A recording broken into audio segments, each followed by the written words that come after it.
Hey guys, welcome to the first dev blog for a Silent Desolation. In this series, we'll dive into the development process, share updates, and give you a behind-the-scenes look at how this post-apocalyptic world is being brought to life. For those who are new here, a Silent Desolation is a third-person survival game created by just one person. In this game, you step into the shoes of a lone survivor who has crash-landed on a desolate Earth.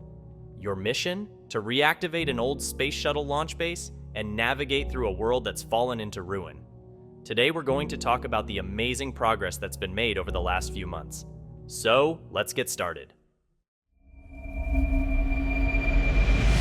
One of the biggest changes recently is the complete rework of the lighting and overall environment. The lighting mood has shifted from a constant overcast to a dramatic sunset, which really enhances the post-apocalyptic atmosphere. Additionally, the environment and textures have been tweaked to look more degraded, adding to the desolate feel. These changes make the game world feel much more immersive and visually striking.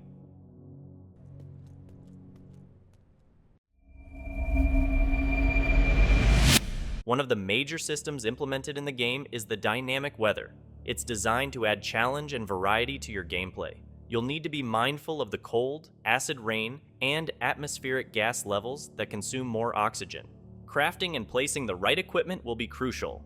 The dynamic weather system combines predefined and random cycles, so snow might turn into acid rain in the next cycle. This allows for control over the weather patterns while ensuring everything feels fresh and unpredictable. And of course, it's all persistent. If you exit the game and come back later, the weather will be exactly as you left it.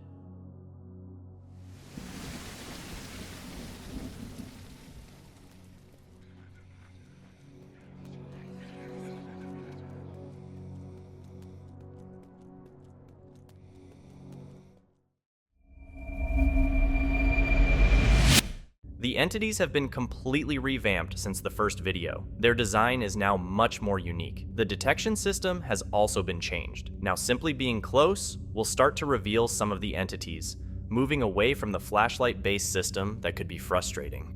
If an entity detects you, you're dead. Also, don't forget these creatures only appear when the acid rain is present, but they can also be hidden inside buildings.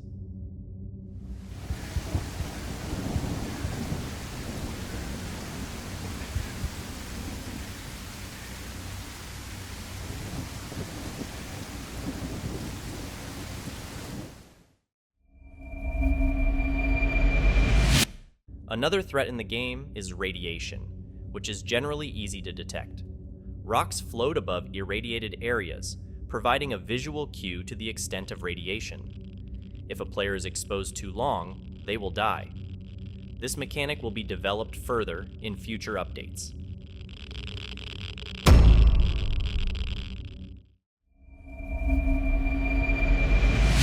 In this post-apocalyptic world, rain isn't just a challenge, it's a deadly threat. Getting caught in the rain will damage your character, making finding shelter a top priority. But the dangers don't stop there. Rain can also ruin any equipment left out in the open. That's why it's crucial to choose high-quality materials when crafting your gear, ensuring it can withstand the harsh conditions and last longer. So always keep an eye on the weather and protect yourself and your equipment from the relentless rain. Another way to protect yourself from the harsh weather is by constructing outposts. These outposts are resource intensive but offer significant benefits. They provide a safe place for the player to sleep, grow crops, collect water, and craft equipment. You can place them anywhere there's enough space, making them a versatile and essential part of your survival strategy. In the game, while walking will be your primary means of navigating the world, it won't be your only option. You'll also have the ability to craft a rover. Building this rover will be a considerable investment, requiring a significant amount of resources and fuel to operate. However, this investment will pay off by making your travels across the game's expansive landscape much easier and more efficient.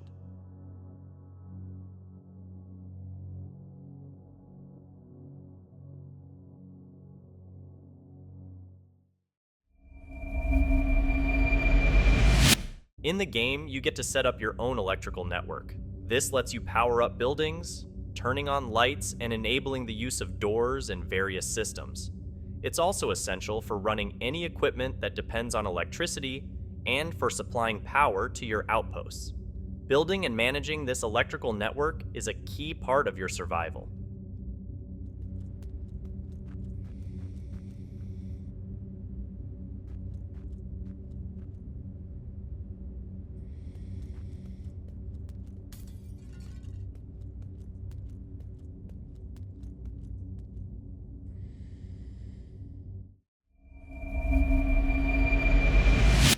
Temporal anomalies are at the initial design phase. They will be scattered across the map and will vary in size. Some will be moving, others static. Here's a sneak peek at their design.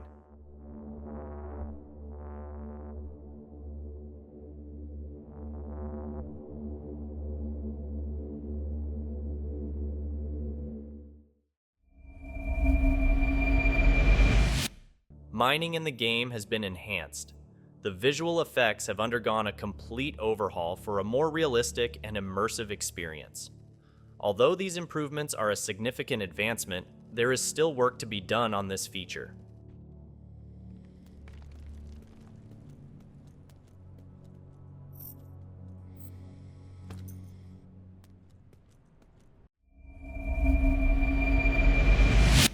In addition to the winter biome, which is the game's starting area, players will have the opportunity to explore other regions on Earth. These include a volcanic zone and a desert area. Currently, these additional areas are in the conceptual stage and are not the main priority.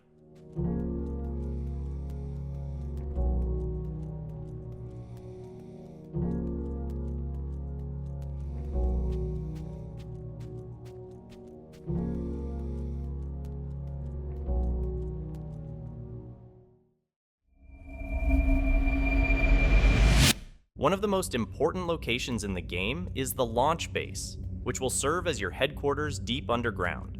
Here, you will be able to craft your equipment, respawn, cultivate food, and keep track of the components needed to reactivate the Space Shuttle launch base from the control room.